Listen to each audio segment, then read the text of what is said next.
All right, welcome to the deep dive. Today, we're taking you somewhere pretty remarkable, actually. Just about 50 kilometers from, well, the hustle and bustle of Bengaluru city, tucked away in the Dodabalapur Taluk. Right. We're talking about Rajaghatta. Now, locally, many people know it as Budi Gundi, which means the pit of ashes. Hmm. But as of right now, today, August 2, 2025, Rajaghatta is revealing itself to be, well, so much more than just a quiet village name. We're about to explore this hidden chapter of India's past, a really significant Buddhist legacy that's right on the cusp of a dramatic revival. That's exactly right. For centuries, Rajaghatta held these secrets, right beneath the soil. A rich Buddhist history spanning from maybe the 2nd all the way to the 7th century CE. Wow. And what we're seeing unfold now is this ambitious plan to unearth it all, to revive this ancient legacy. And it's creating a fascinating, sometimes pretty challenging narrative right there on the ground. And that's exactly what we're diving into today. You've got this incredible vision from the government, from others, to bring this heritage back to light. Renewed excavations and, maybe more significantly, plans for massive tourism development.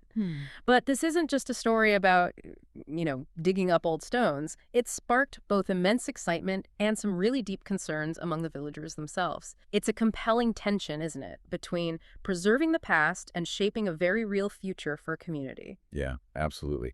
And to really grasp what's happening now, we kind of need to understand the past, right? Yeah. The first glimpses of Rajaghatta's buried history, they actually emerged between 2000 and 2004. Okay, so about 20 years ago. Yeah, roughly. That's when Professor M.S. Krishnamurthy from the University of Mysore led the initial excavations. And what his team unearthed back then, well, it really laid the foundation for all the excitement and, honestly, the debate we're seeing today. And what they found was, well, pretty breathtaking from what I understand. It wasn't just a few scattered bits and pieces. No, not at all. They found clear remnants of a significant Mahayana Buddhist monastery. If we're talking about Chaitalaya, that's the prayer hall. A Right. vihara, which is the monastery itself, the living quarters for monks, and numerous stupas, those dome-shaped structures, often containing relics. So like piecing together an entire spiritual center that had just been lost to time. Exactly. And among the specific artifacts they pulled out, things like a delicate clay medallion, beautiful piece depicting a seated Buddha, a clear sign of the Mahayana tradition. Right. There were also terracotta figurines, the sturdy stone hubs of ancient prayer wheels, and even this tiny, tiny terracotta flower. Possibly a sacred relic, it's hard to say for sure. Wow. And these have been dated. Yes, meticulously dated, primarily to the 4th and 5th centuries CE. Hmm. So that gives us a really clear window into when this site was truly flourishing.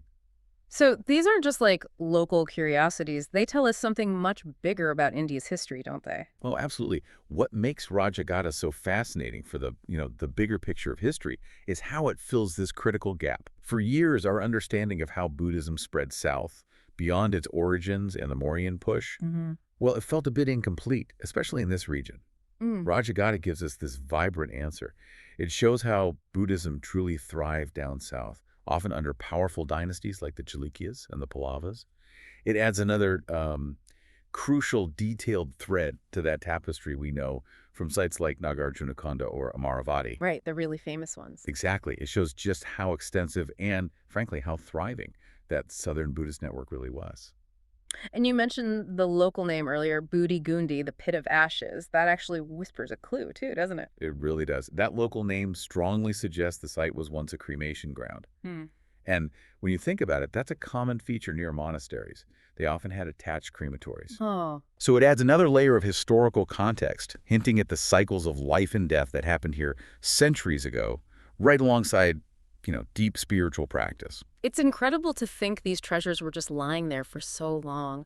And for now, many of these artifacts, these tangible links to the past, they're safe at the University of Mysore Museum. That's right. But the story, like we said, it's not over. Not by a long shot. In fact, a brand new chapter is just kicking off. It's a truly pivotal moment for Rajaghatta.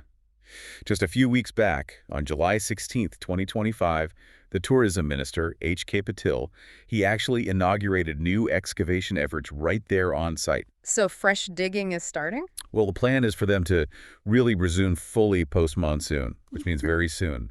And remarkably, Professor M.S. Krishnamurthy, the same person who led those initial groundbreaking discoveries, he's coming back to lead the team again. Wow, that's fantastic continuity. That's a powerful connection to the past work, yeah. But this isn't just about digging up more history, though. There's a much bigger vision here, focused on tourism. And it's largely being driven by the Maha Bodhi Society, the MBS. That's right, the MBS. For those who might not know, they're a major global Buddhist organization. Their focus is preserving Buddhist sites, promoting its teachings. So what's their grand plan for Rajaghatta? It sounds big. Oh, it's bold. It's ambitious. The MBS envisions transforming Rajaghatta into a really prominent heritage site, and they want to leverage its location. I mean, it's so close to Bengaluru, the international airport. Yeah, strategically placed. Exactly, to attract a wide range of tourists, people interested in history, spirituality.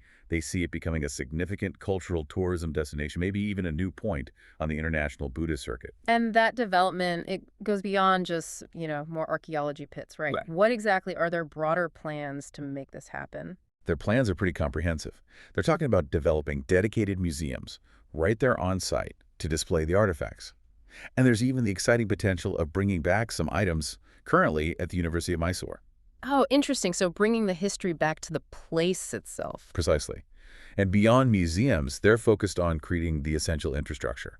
Things like guided tours, visitor centers, eco-friendly facilities to handle the tourists they expect. With the practical stuff. Yeah. Their goal is really to position Rajaghatta alongside well-known sites like Bodh Gaya or Sanchi. They want it to be a key stop, a must-visit for pilgrims, history buffs, everyone. Okay, on paper, it sounds fantastic. Preserve history, boost the local economy, create a new cultural landmark. But, often with these grand plans, the reality on the ground gets complicated. What's the biggest hurdle right now? Yeah, the main hurdles really revolve around land use, and maybe most crucially, securing genuine community consent. Because while the initiative aims for those very noble goals you mentioned, the path forward is proving quite complex. And that leads us right into the human heart of this story. Yeah. The divided opinions among the villagers themselves. Okay, here's where it gets really compelling, I think. Because this grand revival plan, it hasn't united everyone. It's actually sharply divided the residents of Rajaghatta. It has. It's this classic tension, isn't it? This balancing act between preserving our shared heritage and the immediate, very real needs of local livelihoods. It's not abstract for these people. It's deeply personal. Absolutely. We've spoken with villagers who really highlight both sides of this. On one hand, you have people like Krishnappa. He wholeheartedly supports the project. He told us, and I'm paraphrasing slightly, our village has this rich history most people don't even know about. Right. He sees clear economic benefits coming from tourism. He envisions a future with local businesses, shops, maybe homestays, catering to visitors, creating jobs, and instilling this real sense of cultural pride. He sees a direct link between the ancient past and a prosperous future for his community. Okay, that's a powerful vision for the future. But then you have the other side. Equally compelling and honestly maybe equally heartbreaking. Yes, people like Parijatha. She staunchly opposes the plans. She voices this very real, visceral fear of losing ancestral agricultural land. She put it very plainly, our fields have been in our families for generations. For her, and others like her, this isn't just about land as property. It's the foundation of their livelihood, their family's identity. And there's this significant risk of displacement, of deep economic insecurity. It's a powerful argument, rooted in generations of connection to that specific soil. And the government presumably has offered solutions, compensation, land swaps. They have. The government's proposed solution involves land acquisition, yes, but with compensation. Right. Offering villagers either land somewhere else or monetary payments. It's a fairly standard approach in these kinds of development projects. Oh. But what we've seen and heard is that despite these offers, there are these deep-seated trust issues that persist within the community.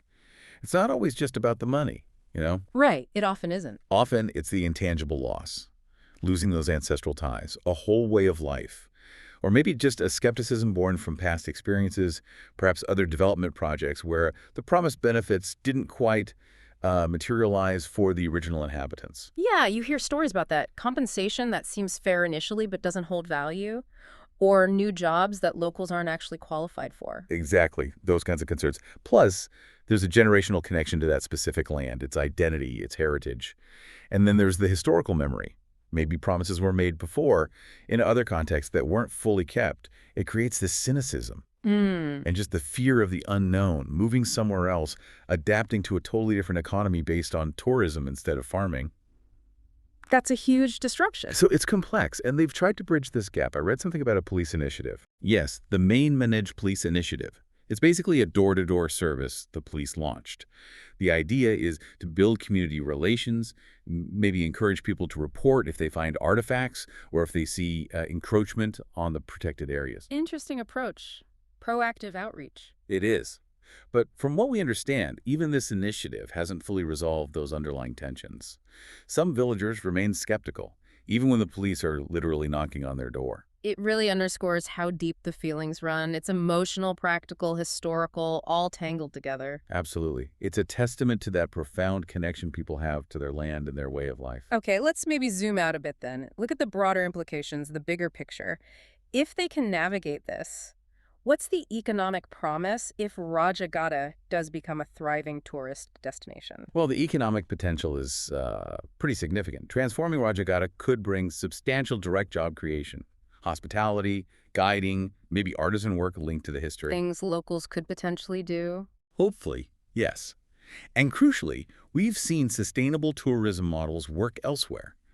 Look at Bodh Gaya, for instance, where locals get involved in running homestays, operating souvenir shops, performing cultural programs.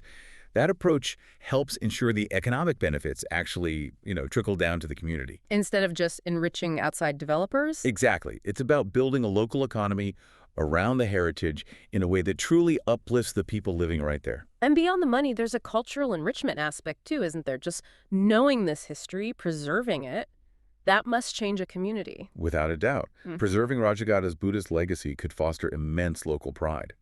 Imagine integrating this specific rich local history into the school curriculum there. Yeah. Giving the kids growing up there these new educational opportunities, connecting them directly to this profound past that was literally under their feet. It gives them a unique identity and appreciation for their own heritage. But like you said, it's complicated. Every coin has two sides. This vision of progress, it comes with some serious challenges, right? A double-edged sword. Definitely. We have to think seriously about minimizing the environmental impact.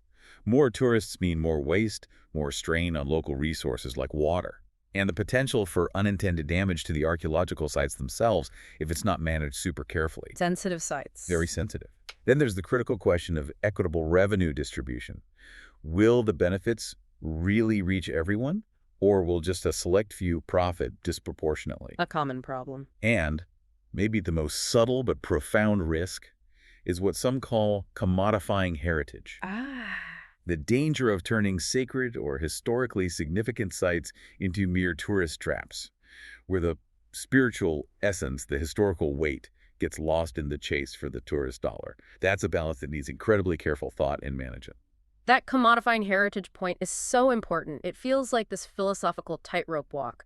Are there examples maybe from other historical sites where that balance is handled really well or maybe disastrously that Rajaghatta could learn from? It really is a tightrope. You look at places like Angkor Wat. Huge tourist numbers. Undeniable economic benefits, right? But ongoing struggles with conservation because of those sheer numbers and the intense commercialization surrounding the site.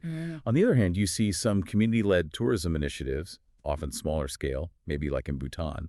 They have that high-value, low-impact tourism policy that really prioritizes cultural preservation and direct community benefit. So it can be done differently.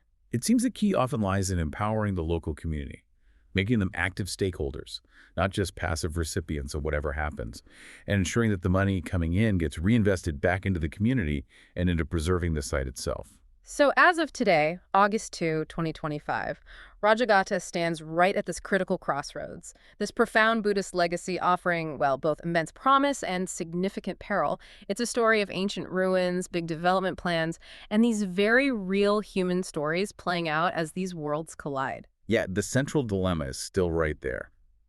On one side, you have this compelling vision from the government and the Maha Bodhi Society preservation economic growth. On the other side, these deeply divided opinions among the villagers. Some are weighing the potential opportunities, others are grappling with these very real, deep fears about losing land, livelihoods, their whole way of life. The path forward for Rajaghatta, it just screams for genuine dialogue, doesn't it? Thoughtful, ongoing community engagement. developing sustainable solutions that actually try to serve everyone involved. Absolutely. If they can learn from successful heritage tourism models elsewhere, Rajaghatta really does have the potential to become a shining example. Showing how you can balance progress with preserving tradition. It could be a model. It could. And ultimately, this story, it isn't just about ancient ruins or grand development plans, is it? It's about people, their stories, their struggles, their hopes. It reminds us all that history isn't just dead and buried. It's a living legacy. And it's shaped by the choices we make today about the past we choose to build upon. Which leaves us with a final thought, maybe for you listening.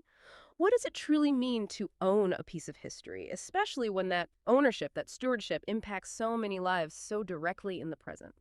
It's a question Rajaghatta really forces us all to consider.